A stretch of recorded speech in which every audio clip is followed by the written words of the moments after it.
If I gave a fuck what y'all think I would be doing this?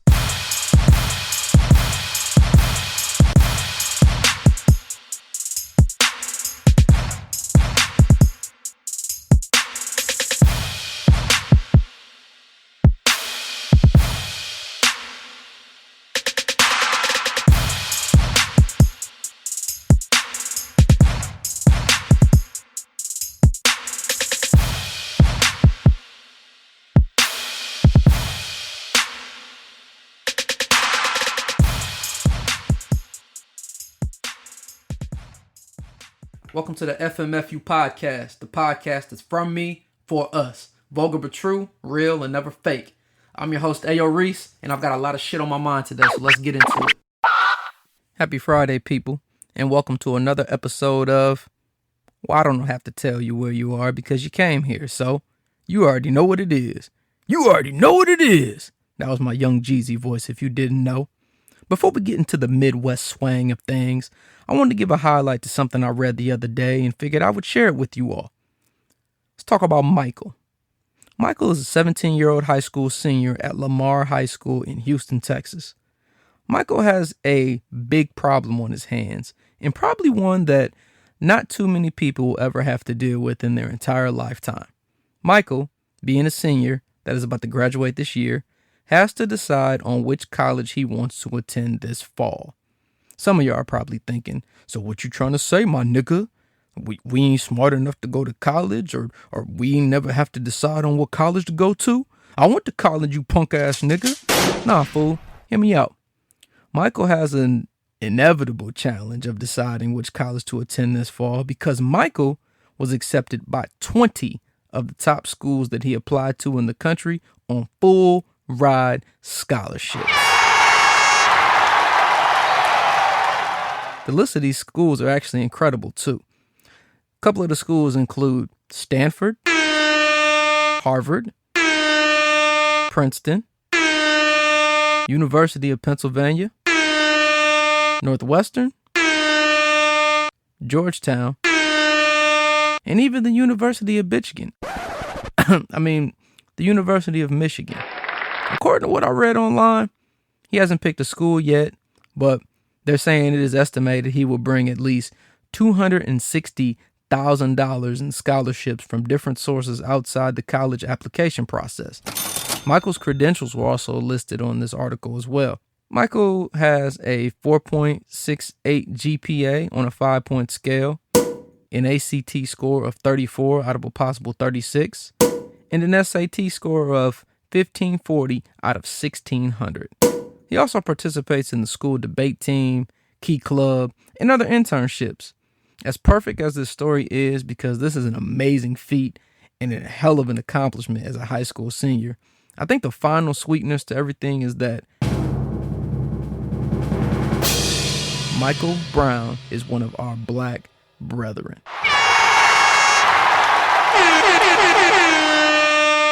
My, isn't that great? As much as they try to hold us back and as much as we get painted in this negative light of being labeled as thugs or crooks, this young brother is getting his shine on in one of the most wonderful ways possible, and I know his mother and his relatives are truly proud. I had to keep the Brown last name off there, though, before I put it out he was black, because, let's be real. If I said Michael Brown, how many of y'all would have guessed his color? How many people of other color do you know with the last name Brown? I knew a white girl in elementary school named Shelly Brown. I should have asked her if her people was my slave masters or something. But anyways, Michael Brown has also stated that he plans to major in political science, eventually becoming a lawyer, and he wants to do his best to help students of color because he knows he's not the only one that's out here achieving that's a student of color. So, to shine light, give ode to the black excellence, making it about us as it always should be, and having the mental capacity to know that change needs to occur, and we can only do that by helping ourselves, then helping each other. Salute to the young brother Michael Brown, leading the way for the real new school and beyond. Talking about the Michael Brown story trips me out because, man, it just feels like yesterday when I was 18, looking at the colleges and trying to figure out what I wanted to do in my own damn life. I think there's not too many things I complain about with myself, but One thing I wish I could have changed about myself is that I wish I had like a passion for something. Like something that like, could be like maybe a dream job. Like I've never had like a dream job growing up, or when I was around that age, I never said, "Oh, I want to, do this when I get older." Nah. When I was, 18 or even younger than that, one thing I always just said was just, man, I just want to be a boss and make money. I guess it sounds like some shit you'd hear off a fucking Rick Ross soundtrack, but it's true. I always said that. I never really had a dream job, and I wish I kind of did, but it is what it is. You take it for how it go. But anyways, at the time, when it was time for me to look up for colleges and do some college research, at the time before I even started the college research, one thing I did know, even though I didn't have a dream job, I did feel like I wanted to attend an HBCU college. That was something I think that I did want to do. And I think the reason for that is because I thought to myself, man, an all black school where everybody's smart, that shit would be dope as fuck. Like, but in reality, it sounded good, but I wasn't sure where I wanted to go. Like I said, I never had a dream job or a passion, and I never had a dream school either. So not too many people around me at the time were planning to go away to college, and the ones that did plan on going away somewhere, they were only really going to like, Kent State, Akron, Cleveland State, some shit like that, and real shit. I did not want to go to college and see the same local motherfuckers I knew from high school. That shit would be like some high school 2.0 type shit. And who wants to deal with that? That's no fun. So December, can't remember the day, but it was December 2006. I received a letter in the mail that, in a way, you can say it changed my life. It was a letter that came in the mail saying that I was accepted to Hampton University, my new home by the sea. But what's crazy about it is, you want to know the only reason I end up going to Hampton in the first place? As funny as this may sound, it actually all started with MySpace. Man, I can't remember whose page I was on, but I remember someone was writing on somebody's page or wall, and I think they were just like, hey, have fun at Hampton. I heard it was a party school. So, for some reason, I don't know why that stuck out to me. So I already knew it was an HBCU. So I thought, party school and an all black school where it would be warmer weather in Virginia than the cold weather we get up here in Ohio. It sounds interesting enough to me. Sign me the fuck up. So I put in my application and got accepted. And then I got lazy because I got in so early. I didn't graduate till June of 2007. So I had 6 months to pretty much do whatever. So because I got in so early and I didn't apply to any other schools after being lazy, the rest is history. So I guess it was two things on how I ended up getting there: technology and laziness. But nah, I never tell my kids that because, that'd be fucked up now. You can do whatever you want when you grow up. Just, depend on technology and be lazy as fuck. But all jokes aside, it still baffles me. And it just, like I said, a lot of these thoughts just came up when I was reading this article. It's just wild to me how, he has such a big decision to make. And it's great that he doesn't have to worry about what happens after the fact, as long as he continues, getting good grades at his higher education. But, I know that's a big decision, and it's just wild to me how that one decision for myself to go to Hampton based on what I saw, it's crazy how it's led me to the things it has led me to in life. And I think we need to not take this for granted. And people need to realize that, man, sometimes one small decision can change everything forever. Small decisions like, something along the lines of blasting that chick you like raw diggity dog and then, bringing a new kid into this world. It's always the main thing that's talked about when parents tell their kids to wrap it up or to protect yourself, because your parents know the truth but just don't want to admit it. So I'm going to admit it for them. Children, as cute as they are and as much joy they bring to our lives, are as much of a burden to your life just as much as their joy. It's the FMFU podcast, bitch. Now, before you go firing and siring the alarm or whatever you want to call it, let's just sit here and let's take a minute to take a breath, ladies, and let's define what the true definition of what's a burden. What does it really mean? So I Googled it. So according to Google, a burden is simply defined as a load, especially a heavy one. So basically what you saying, my nigga, is you calling my kid a heavy ass load. Yes, the fuck I am. But let's examine why that's the case. Most parents or grandparents or guardians or whoever wouldn't dare say something of that sort, that their kid is a burden or that their child is a burden. They'd probably come back with some shit like, children are not a burden, children are a gift. Well, yeah, I mean, that's true. Children are gifts and they are our little blessings. And, this is most likely the response because the word burden automatically puts in someone's head that you are trying to downplay or disown your own child. So you would not dare to say that my child is a burden. Saying something like that initially paints a picture that you are, unhappy with your life as a parent, especially if you never had this to complain about before you had children. So if we base it on what the actual definition is, it's actually a factual thing. Everything that you want to do or anything you want to plan will be to a point that you have to make sure it's okay for your kids. It's like if the kids are the boss or some shit. If you want to go out of town but don't have anyone to watch your kid and you can't go, burden. If you want to go out of town and you find a babysitter or your kid stays with relatives, it changes their life and slows them down for the short time period you're going. Burden. Daycare expenses.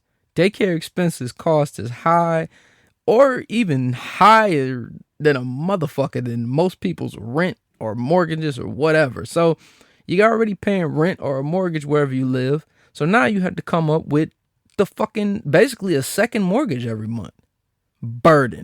If you have multiple kids, you might have to buy a certain type of car to haul everybody. Burden. No more Honda or Benz coupes for you, my man. And you don't want to shove all 3 kids in the back when I can only imagine having 2 or 3 kids and you riding in a little Benz coupe and you got to keep pulling, the fucking seat up and getting the car seat. Like that shit just seemed like it would be a hassle. Like I don't think I'll put myself in that situation ever.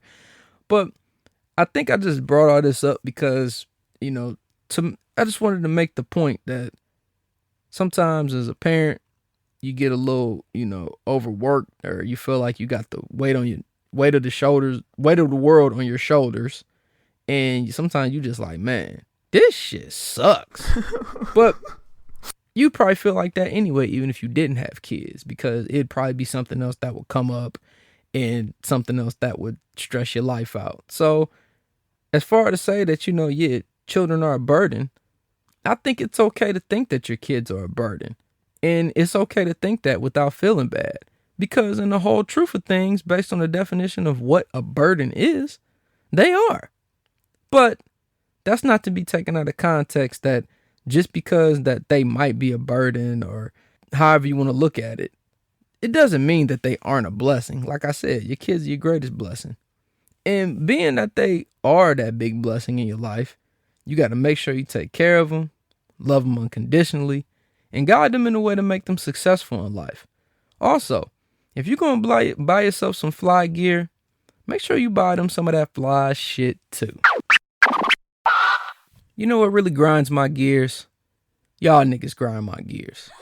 It seems like every time a new brand becomes the newest fashion trend or a nigga start rapping about that shit, y'all niggas kill it. I think to my recollection, the number one public enemy was this shit was a few years ago with goddamn Polo. Now Polo's one of those brands that will always be relevant in a sense, let's think about it. You got the 2-button polo shirts. I mean, those are always going to be good work shirts. Polo has long sleeve dress shirts, so you're going to wear those to work and business functions as well. And Polo also has 2 to 3 piece suits. So stuff like that will stay around forever. Just like Sean John's making a lot of money because their suits are high as fuck and people are still buying them. But anyway, what killed me though with this Polo shit was when Polo was popping amongst the urban millennial culture. Like when we got a hand on when we got our hands on that shit, oh my God. Like it was ridiculous. Like niggas felt like they had to be polo everything. Like niggas would walk around with the, polo hat, polo shirt, polo white tee, polo beater, polo jeans, polo boots, polo socks, polo drawers. Like niggas would be sagging super hard just so they can try to show off the little fucking horses on their drawers and shit. Polo robe, polo slippers, polo swimming trunks, polo sheets. I need that Lauren in my sheets, my nigga. Like it was a big like what the fuck moment. Like niggas was just, Gucci Mane had a song, Polo Like a Nerd, Gucci reppin' nerds. Like it was just like this big fucking thing like for this time period. And it was popping and people was wearing it and I get it. But it was just a big what the fuck moment because of how us, the urban culture, when we take shit, we grab it and we beat that shit down and run with it. But in those big what the fuck moments when all this shit is going on, there's always even a more what the fuck moment most of the time. Because you always have people who are trying too hard and then there's always one who tries as hard as well, but that motherfucker ultimately fails. People like turn into label whores. And I think people buy shit or think it's hot only because it has a certain label on it. What really makes that $1,000 t-shirt hot? Because it has 2 upside down G's on it? Nah, bruh. That doesn't mean it's hot at all.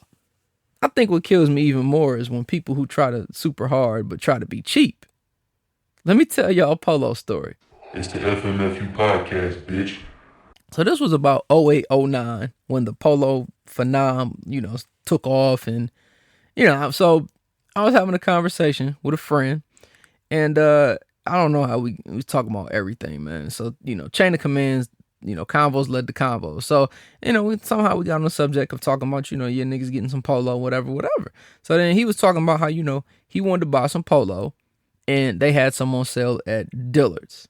So, when he told me there was a Dillard's, I'm thinking like, shit, they sell polo there? I'm like, okay, well, whatever. But, initially in the convo, I'm just like, listen, I'm kind of surprised because that shit ain't never on sale. Like, the only way it's really on sale is like when you go to the outlets. And it's not really a sale at the outlets. That's just their standard price. And it's cheaper than Macy's because Macy's is really much the only place I knew that really sold it. That was like, I guess you could say, which would be the cheapest place, which it really wasn't because they sold it by the price tag. And Macy's was high as a bitch. I mean, you paying $80 for a shirt. So my main thing with him was just, hey, bro, make sure it's the right kind before you go spend all your damn money on these polo shirts. So fast forward, a couple days pass. And, one day we were in my whip. And, he gets in and, he comes in the car and he has his fucking Dillard's bag. So, he reaches in the Dillard's bag and it's just like, oh yeah, nigga, I got them polos from Dillard's, same ones as the ones from Macy's, and they was on sale, he tried to rub it in a little bit. So, for some reason, I just was quiet. I didn't say nothing. So I like looked and I was like, let me think to myself, like, let me see this shit. So I looked at one of the polos right on the spot. And when I looked at it for some reason, I decided to look at the tag. So I looked at the one side of the tag and then I flipped it over. And then on the bottom of the tag, it had in small print, not affiliated with Polo Ralph Lauren. So I see this and I point it out and I tell him like, look, bro, not affiliated with Polo Ralph Lauren. So bro has this crazy look on his face, like salty as fuck, like oh man, like so then the polos ended up being U.S. Polo Association. So my other friend was with us and he always likes to clown, so he started laughing and he's like, you an assassinator. So like just like that, it was so goddamn funny because I never heard of that shit before.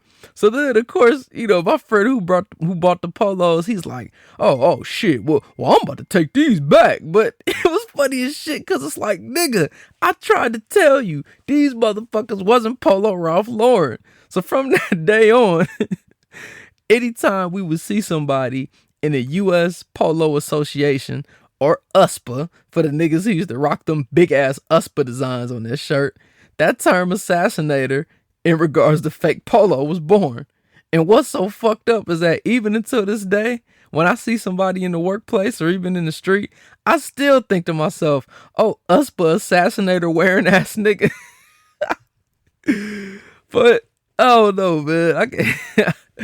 I guess my point of the story is just don't be a label whore. Like, Champion's making a fucking comeback. Like, I'll be real. I think I used to have some Champion sweats back in the day, but I didn't really, as an adult, I never bought any until like a couple years ago. Like, I've been grabbing Champion hoodies, and it cracked me up because, you know, there was a meme. And it was like, was y'all niggas wearing Champion when it was in Walmart? And I thought that was funny because I'm like, damn, was I really wearing this shit? Or or was I just, no, like, I don't know if I was. Like I said, I think I might have had some sweats. So I'm just like, shit, I don't know. Nah, I mean, we probably were, but you know, who knows? But but nowadays it just seems like no brand is a new brand, you know, with the exception of sneakers.